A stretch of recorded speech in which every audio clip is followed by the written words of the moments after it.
주께서 말씀하시는 것에 저는 절대적으로 순종할 수밖에 없는 종입니다 라고 하는 고백이 그 호칭에 다 담겨 있는 것이죠. 그런데 이 종은 어떤 종이냐면 가장 낮은 자리에 있는 종입니다. 노예제가 지금은 없지만 노예제가 있던 예수님 당시나 그 후에 사도들이 활동했던 당시에나 종을 뜻하는 여러 헬라어가 있었습니다. 주인 다음에 지위를 가지고 주인에게 조언도 하고 주인이 미처 신경 쓰지 못하는 일은 알아서 처리할 수 있는 종이 있는가 하면 배 맨 밑바닥 층에서 노를 죽을 때까지 저어야 하는 종도 있습니다. 이러한 다양한 개념 중에서 신약 성경에 흔하게 나오는 종, 둘로스라고 하는 것은 노예라고 생각을 하면 더 와닿게 되죠. 둘로스는 스스로 분별하면서 주인을 섬기는 종이 아니라 주인이 지시한 것에 아무런 생각을 표현하지 않고 무조건적으로 복종하는 종입니다. 이렇게 그가 복종해야 하는 이유는 그는 그 주인의 소유물이기 때문이죠. 고린도전서 6장에서 이 제도를 통해서 또한 말씀을 하십니다. 너희는 너희 자신의 것이 아니라 값으로 산 것이 되었으니 그런즉 너희 몸으로 하나님께 영광을 돌리라 라고 하죠. 예수님을 믿는다는 것은 예수님이 우리를 값주고 사신 주인임을 인정하는 것과 똑같습니다. 하나님께서 그리스도의 핏값으로 우리를 사셨죠. 우리는 그것을 절대의 진리로 믿습니다. 그래서 로마서 14장에 나오는 말씀이 이 믿음을 가진 모든 이들의 결론이 되는 것입니다. 우리 중에 누구든지 자기를 위하여 사는 자가 없고 자기를 위하여 죽는 자도 없도다. 우리가 살아도 주를 위하여 살고 죽어도 주를 위하여 죽나니 그러므로 사나 죽으나 우리가 주의 것이로다. 이를 위하여 그리스도께서 죽었다가 다시 살아나셨으니 곧 죽은 자와 산 자의 주가 되려 하심이라입니다. 그런데 지금 이 시대가 어떠합니까? 살아도 주를 위하여 살고 죽어도 주를 위하여 죽는 것이 아니라 내가 산 다음에 주를 위하고 내가 죽을 것 같으면 주께서 나를 살려주셔야만 합니다라는 것으로 바뀌어 버렸죠. 언뜻 보면 하나님을 위하는 삶을 사는 것 같은데 결정적인 순간에 또는 작은 사소한 일에서 하나님이 아닌 자기 자신을 위해서나 자기 자녀를 위하여 하나님을 저버리는 일이 허용이 되고 있는 시대가 되었죠.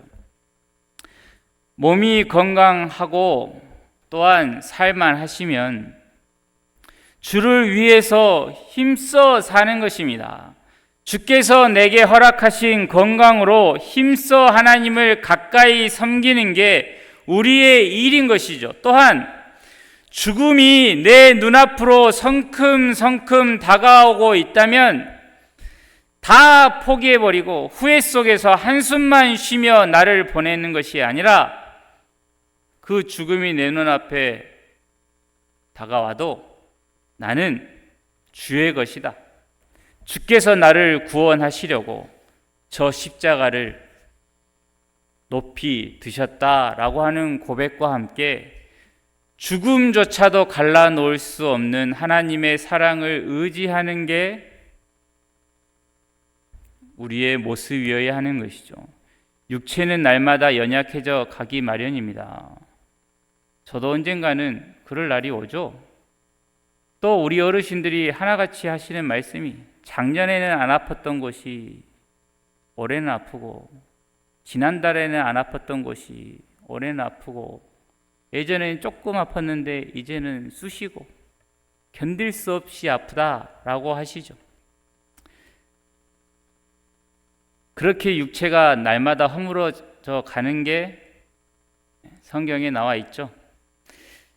그러더라도 우리는 그렇게 허물어져 가는 육체를 의지하며 사는 사람들이 아니죠. 주를 위하여 살고 주를 위하여 죽는 것입니다. 끝까지 하나님이 내게 원하시는 모습들, 생각과 마음과 태도를 기억하시면서 그동안 내가 들었던 말씀을 떠올리면서 마지막까지 전투를 해야 하는 것입니다.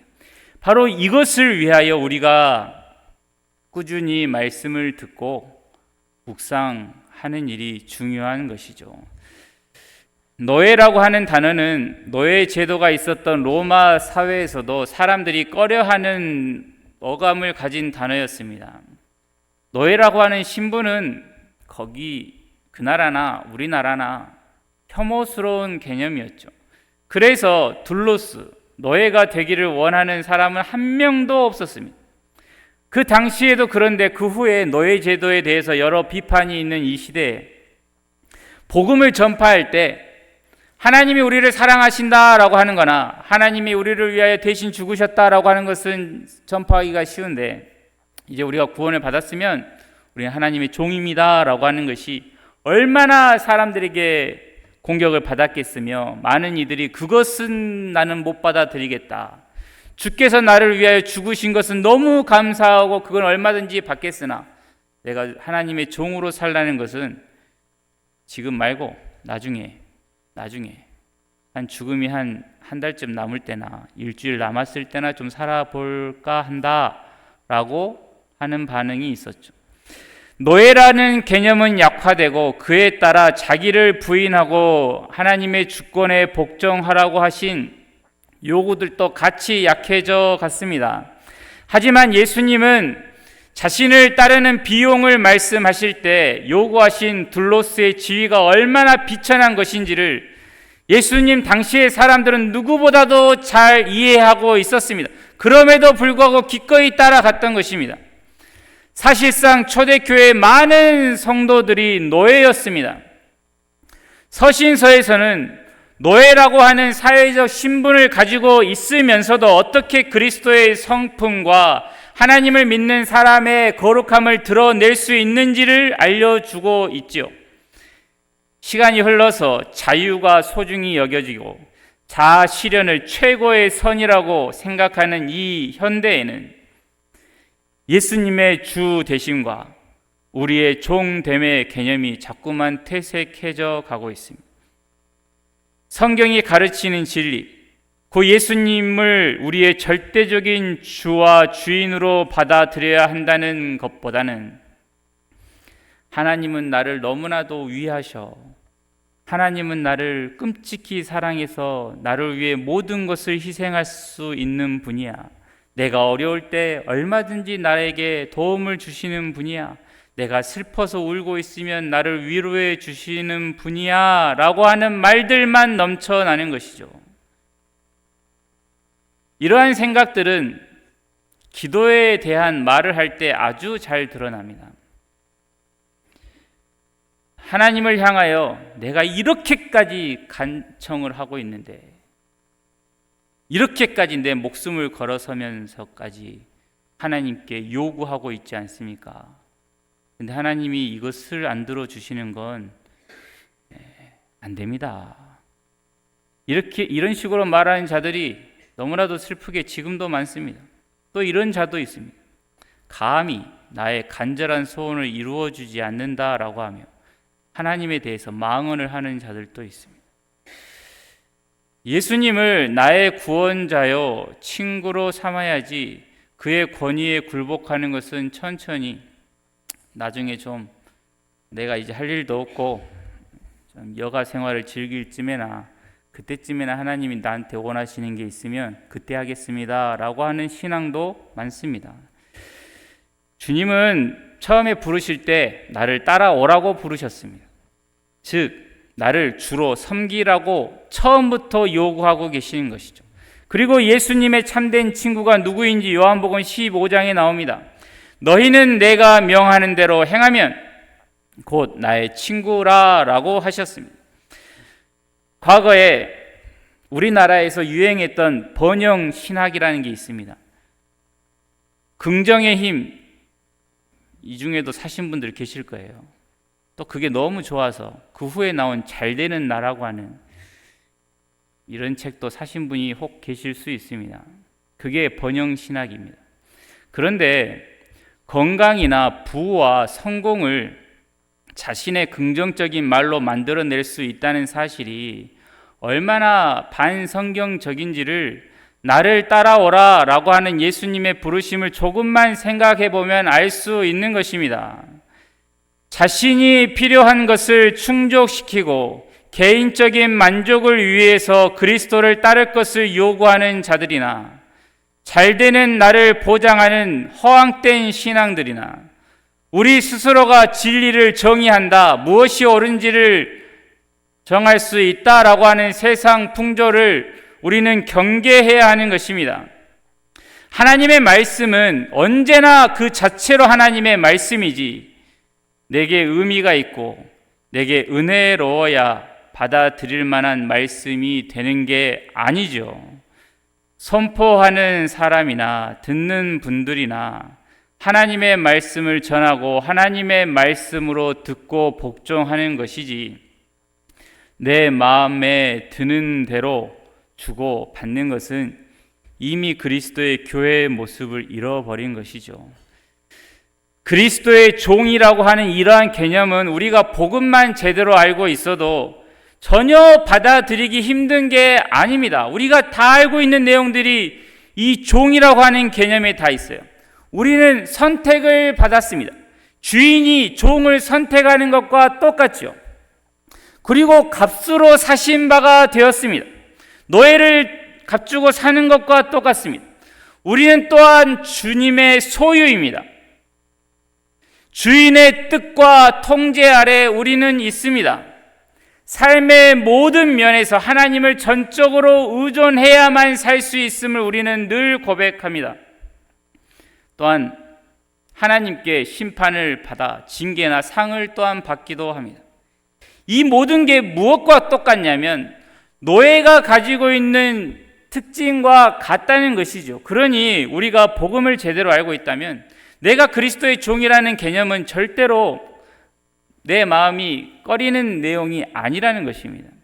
예수님은 친히 노예를 제자의 상징으로 사용하셨습니다. 마태복음 25장에 그 주인이 이르되 잘하였도다 착하고 충성된 종아 내가 적은 일에 충성하였음에 내가 많은 것을 내게 맡기리니 내 주인의 즐거움에 참여할지어다 라고 나와 있습니다. 이 말씀을 모든 참된 제자들, 모든 주의 성도들이 자신의 인생의 마지막에 너무나도 듣기 원하는 구절 아닙니까? 이러한 메시지는 세상의 마음을 두고 있는 나는 그리스도의 종이 아니다 라고 하는 죄인들에게는 전혀 달갑지 않은 말이죠. 예수님은 단지 먹을 것과 기적을 위하여 예수님을 따라다니는 사람들에게 어떠한 격려의 말도 하지 않으셨습니다. 그런 사람들의 본색을 드러내고 그러한 길을 포기하게 하려고 그들의 마음을 쉼없이 찔렀고 그들에게서 멀리 떠나 가버리셨죠. 반면에 자기 죄로 인하여 아파하는 사람, 자신의 절망적인 상황을 너무나도 잘 아는 사람, 그래서 다른 모든 것이 다 내게는 필요가 없고 예수님을 따르기 위하여 내 모든 것을 버릴 수 있습니다 라고 하며 상한 마음을 가진 사람들을 주께서는 찾으시고 부르셨습니다. 그들에게 나를 따르기 위해서 어떤 대가를 치러야 하는지를 분명히 말씀하셨고 그들은 기꺼이 그 부르심에 응답했던 것이죠. 예수님은 사람들에게 완전한 자기 부인을 요구하십니다. 예수님을 위해 죽을 준비를 하라고 가르치셨습니다. 가족과 친구, 개인적인 계획을 비롯한 이 세상의 다른 모든 것들을 포함해서 그들의 모든 우선순위를 포기하라고 요구하셨습니다. 그래서 다른 것을 먼저 얻으려는 사람들은 언제나 예수님에게 거부당했던 것이죠. 우리는 예수님을 주님으로 따르고 있습니까? 주의 말씀으로 자신을 치면서 주를 위하여 살고 주를 위하여 죽는다라고 하는 것이 무슨 큰 희생도 아니고 무슨 사람들에게 대단하게 고백할 만한 일도 아니라 종인 내가 주인인 하나님께 대하여 당연한 모습이다라고 생각을 하고 있습니까? 오늘 헌신 예배를 드리는 이 남선교회뿐 아니라 여기 계신 모든 분들에게 저를 또 포함합니다. 권면합니다. 나를 위한 신앙을 넘어서 주를 위하여 살고 주의 법으로 나의 생각과 타락한 본성을 쳐내길 바랍니다. 자기를 부인하고 주를 따르는 것, 이것은 세상은 절대로 줄 수가 없는 오직 주의 참된 종들에게만 주시는 하나님의 귀한 하늘의 복인 것입니다. 그러한 종들에게 주께서 친히 약속하시죠. 내 주인의 즐거움에 참여할지어다. 이 복된 말씀을 듣는 그 자리에 여기 계신 우리 모두가 그 자리에 있어서 그 말씀을 들을 때 오직 하나님의 은혜입니다 라고 하며 주께 영광을 올려드리는 귀한 우리 모두가 되기를 바랍니다. 기도하겠습니다.